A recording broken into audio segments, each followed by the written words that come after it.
नदी सब येते देखील नदी पूरी येते।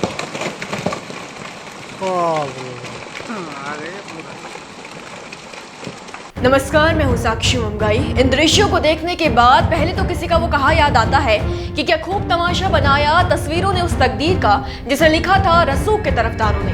इसके अलावा ये सवाल भी मन को झंझोड़ता है कि क्या महिमा मंडन में मग्न विचार मत से नग्न विचार है कि वो मौलिक उद्घोषणाओं की बढ़ाई कर सकते हैं, बवाल कर सकते हैं, पर उसके दहन पर सवाल नहीं कर सकते। ये प्रश्न नहीं कर सकते कि सुरक्षित, तेज और सुविधाजनक यात्रा के जो संकल्प और सौगंध उत्तराखंड की जनता के समक्ष खाए गए थे वो मौसम के अधीन कैसे हो गए, इतने सीमित कैसे हो गए कि सड़क की दशा के तारणहार तो बने हैं लेकिन दरकती पहाड़ियों के खतरों पर खामोश है। आज इस प्रश्न पर मंथन का औचित्य क्या है, ये समझने के लिए आपको राज्य के उस स्थान की आप बीती सुनाते हैं जो अनहोनी का प्राय बन गया है। रिपोर्ट देखिए।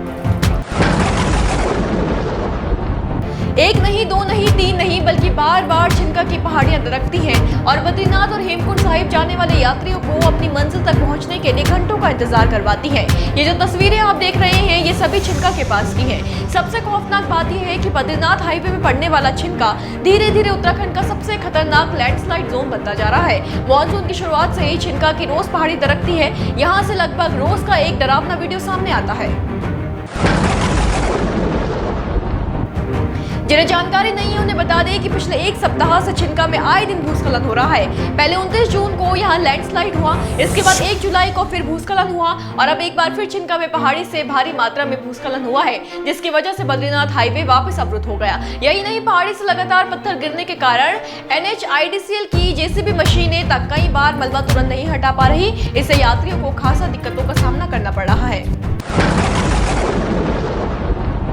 अगर बहुत पीछे न जाते हुए आपको सिर्फ बीते 2 दिन का हाल सुनाए तो इन 2 दिनों में ही सड़क पर बार बार मलबा आने के कारण घंटों यात्रियों को मार्ग खुलने का इंतजार करना पड़ा है। आज की बात करें तो बद्रीनाथ हाईवे छिनका में मलबा आने के कारण शुक्रवार सुबह फिर अवरुद्ध हो गया। गौर कीजिए कि इस दौरान हाईवे के दोनों ओर 10,000 यात्री से ज्यादा यात्री फंस गए। इसके अलावा कल यानी बृहस्पतिवार को भी करीब 10 घंटे तक वाहनों के पहिए थमे रहे।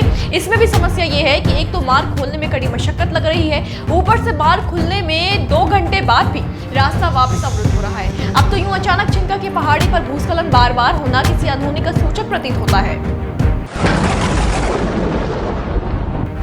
बीते रोज इस खबर ने मन दहला दिया कि बद्रीनाथ हाईवे पर चमोली से कुछ आगे बाजपुर के समीप एक कार के ऊपर पहाड़ी से पत्थर आने से कार में सवार एक शिक्षिका गंभीर रूप से घायल हो गई। इसके अलावा भूस्खलन से राज्य के और भी कई क्षेत्र प्रभावित हुए हैं। 100 से अधिक ग्रामीणों का संपर्क तक राज्य से टूट गया है। कहीं 1 महीने से सड़कें बंद है तो कहीं अन्न का संकट तक गहरा गया है। ये बताता है कि बारिश का जो दौर उत्तराखंड में चल रहा है वो अपने साथ कितनी समस्याएं लाया है। ऊपर से छिनका जो कि बद्रीनाथ धाम का यात्रा पॉइंट है, इसे लेकर तो डर अत्यधिक बढ़ गया है। यहाँ से रोज सैकड़ों यात्री आवाजाही करते हैं। ऐसे में सुरक्षा का वो वादा याद आना स्वाभाविक है जिसे प्रदेश के समक्ष संकल्प की भांति रखा गया था।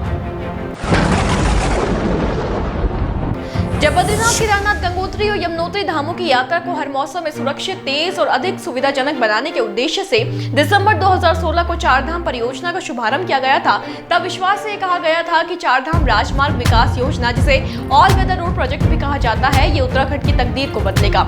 आज का सवाल यही है जिसके साथ रिपोर्ट को विराम दे रहे हैं कि छिनका के भूस्खलन जैसी तस्वीरें प्रदेश के बदले उस स्वरूप का आधा मिथ्य है या फिर पूरा सत्य है। नए मुद्दे के साथ फिर हाजिर होंगे। बने रहे देवभूमि इनसाइडर के साथ। आज ही डाउनलोड करें देवभूमि इनसाइडर।